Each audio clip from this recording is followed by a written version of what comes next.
Di zaman sekarang, kita semua tahu dan kita semua pasti familiar dengan kata HTS atau hubungan tanpa status.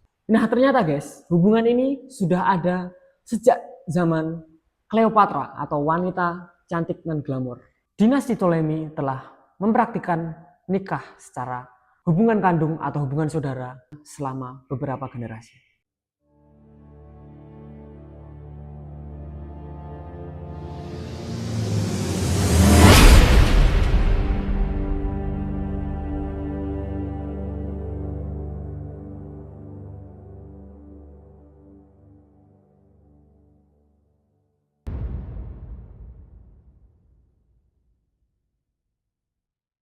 Oke guys, kembali lagi dengan channel Podrivi, channel yang semua orang dapat berpendapat, berargumentasi, dan pendapatnya juga boleh didebat.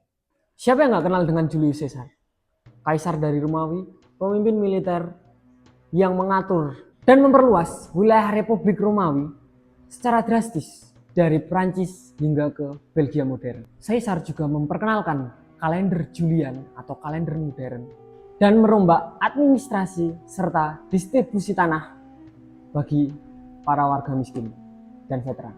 Ia juga dipanggil dengan beberapa julukan atau gelar, yaitu yang pertama Divus Julius, kedua adalah diktator abadi, dan ketiga adalah pezina yang buruk oleh musuh-musuhnya secara politik karena skandal yang dilakukannya.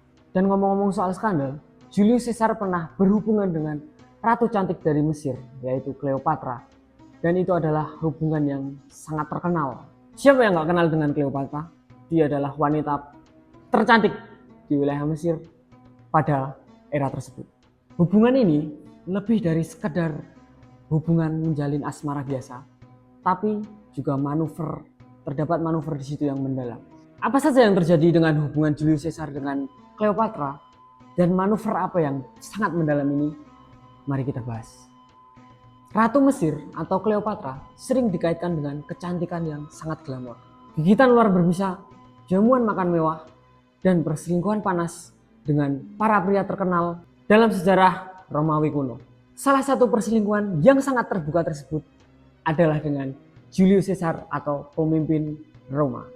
Di zaman sekarang, kita semua tahu dan kita semua pasti familiar dengan kata HTS atau hubungan tanpa status. Mungkin dari teman-teman sedang menjalani atau sudah melalui hubungan tersebut dan pasti tidak asing.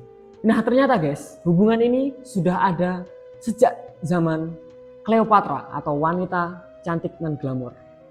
Namun hubungan tanpa status ini rumit dan hubungan mereka dipaksa untuk berakhir karena penikaman Julius Caesar pada tahun 44 sebelum Masehi. Caesar benar-benar ditikam dari belakang oleh musuh-musuhnya Romawi dan dari segala sisi. Tidak lama kemudian ia menjalin hubungan dengan sekutunya sendiri. Ketika Caesar bertemu Cleopatra, ia berusia 52 tahun dan memiliki istri di Roma. Namun ada sesuatu tentang Cleopatra yang saat itu baru berusia 21 tahun yang menarik perhatiannya. Mungkin itu karena candaan menawanya dan kecerdasan yang luar biasa yang dimiliki olehnya. Penulis kuno Plutarch telah melaporkan bahwa Cleopatra adalah teman bicara yang sangat tak tertahankan, atau untuk bahasa sekarang itu bisa disebut soft spoken ya, dan sangat fasih dalam 9 bahasa. Segalanya bermula ketika Caesar terlibat dalam perselisihan keluarga dan itu melibatkan Cleopatra dan kerabat kerajaannya. Cleopatra berasal dari garis keturunan yang panjang dan kejam, ratu dan raja yang dramatis, yang sekarang kita sebut dengan dinasti Ptolemeus. Sejarah Ptolemy telah memerintah Mesir sejak zaman 304, antara 304 sampai 305 sebelum Masehi. Mereka tidak selalu akur, tapi mereka dekat. Dekat dalam artian genetik. Dinasti Ptolemy telah mempraktikkan nikah secara hubungan kandung atau hubungan saudara dan pernikahan dalam keluarga lainnya selama beberapa generasi. Kemungkinan besar Cleopatra telah menikah dengan saudara kandungnya yang berusia 10 tahun. Raja Ptolemy ke-12 ketika ayah mereka meninggal dan mereka berdua menguasai Mesir secara bersamaan. Jadi dengan mengejar Caesar, bisa dikatakan bahwa Cleopatra bertindak untuk melawan tradisi keluarganya yang sudah ada berabad-abad sebelumnya, dan juga melakukan perselingkuhan atau hubungan di luar dengan saudara kandungnya sendiri. Pernikahan Cleopatra dengan adik laki-lakinya bukanlah pernikahan yang bahagia. Ptolemy muda bersama para nasihatnya berhasil mengusir Cleopatra dengan alasan untuk menguasai kerajaan Mesir tanpa campur tangan dari Cleopatra. Saat Cleopatra sibuk mengumpulkan pasukan untuk merebut kembali tahtanya, Caesar tiba di istana kerajaan Alexandria pada tahun 48 sebelum Masehi. Caesar sendiri memiliki masalah politik. Ia berada di tengah-tengah perang saudara dan sedang mengejar saingannya, yaitu Gaius Pompei, juga dikenal sebagai Pompei yang Agung, setelah mengalahkan pasukan di Yunani. Ptolemy yang sama sekali salah memahami situasi menyambut Caesar dengan hadiah yang mengerikan dan tak terduga, yaitu kepala Pompei yang terpenggal. Merasa marah dan jijik, Caesar menuntut Cleopatra untuk berdamai dengan saudara laki-lakinya, tetapi Cleopatra memiliki rencana lain. Plutarch mengatakan bahwa dia bersembunyi di bawah karung tidur dan diselundupkan di istana untuk bertemu dan memikat Julius Caesar.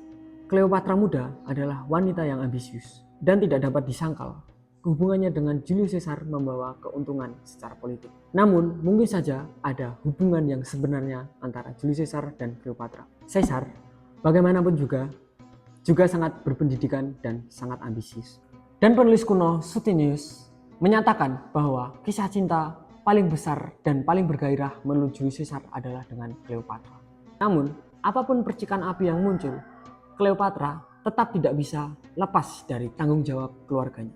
Caesar mengembalikannya ke tahtanya, tapi juga dengan mengatur bahwa Cleopatra harus menikah dengan adik laki-lakinya yang bungsu, yaitu Ptolemy yang ke-14, setelah suami saudaranya sebelumnya, yaitu Ptolemy ke-13, tenggelam. Tidak ada yang lebih romantis daripada kekasih Anda yang memerintahkan Anda untuk menikahi saudara laki-laki Anda yang berusia 12 tahun.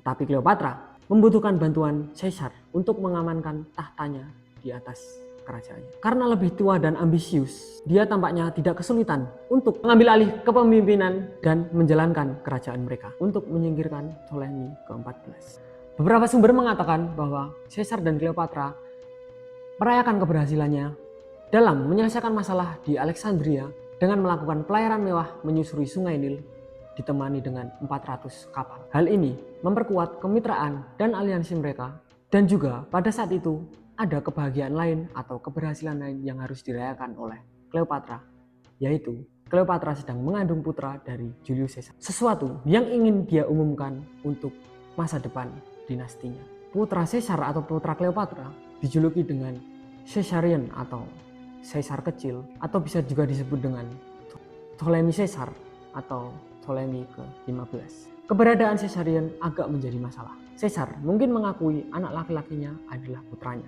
tetapi hukum Romawi tidak mengizinkannya karena pria Romawi tidak boleh menikahi wanita asing. Warga Romawi sangat menjunjung tinggi republik pada era ini dan sangat tidak suka dengan monarki. Dan perselingkuhan Caesar dengan Cleopatra mungkin membuat sesama warga Romawi terasa curiga terhadap rencana besarnya sendiri. Meskipun banyak warga Romawi yang tidak menyetujui pernikahan tersebut, Ratu Mesir itu menghabiskan waktu sekitar 18 bulan untuk tinggal di kediaman Julius Caesar tersebut.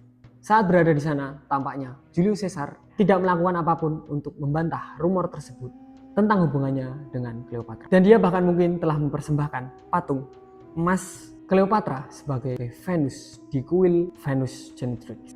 Orator terkenal Cicero tidak terkesan dan menulis dalam sebuah surat kepada teman yang mengatakan Reginam Odi atau saya membenci ratu. Setelah pembunuhan Caesar, Cleopatra kembali ke Mesir. Namun, ia segera menjalin hubungan asmara dengan Mark Antony, tangan kanan Caesar dan calon penerus kekuasaannya. Seandainya anak Caesar, Octavian, yang berusia 19 tahun, yang akhirnya menjadi kaisar pertama Augustus, tidak ditunjuk sebagai ahli waris dalam wasiat Caesar. Hubungan Antony dan Cleopatra berkembang pesat, tapi berakhir tragis ketika persaingan politik Octavian dan Antony semakin intens. Dan Octavian menggunakan hubungan mereka sebagai bahan bakar propaganda, yaitu anti-Antony. Pasangan kasih itu akhirnya dikejar dan dikalahkan oleh pasukan Octavian. Keduanya bunuh diri sang pria dengan menikam tubuhnya sendiri dengan pedang, dan sang wanita menurut salah satu cerita dengan menggigitkan ular ke tubuhnya sendiri. Mungkin dengan mendengar cerita ini atau cerita kisah romantis antara Julius Caesar dengan Cleopatra, kalian semua yang sedang menjalani hubungan tanpa status bisa saja terjadi atau bisa saja mengalami kejadian seperti yang dilakukan oleh orang-orang terkenal pada zaman dulu. Dan bayangkan ketika kalian memiliki suami atau istri dan rasa cinta kalian itu tertutupi dengan maksud yang lebih tinggi, yaitu dengan politik atau kekayaan. Apakah kalian masih merasakan hati yang lega ketika menjalani hubungan dengan pasangan kalian? Wih.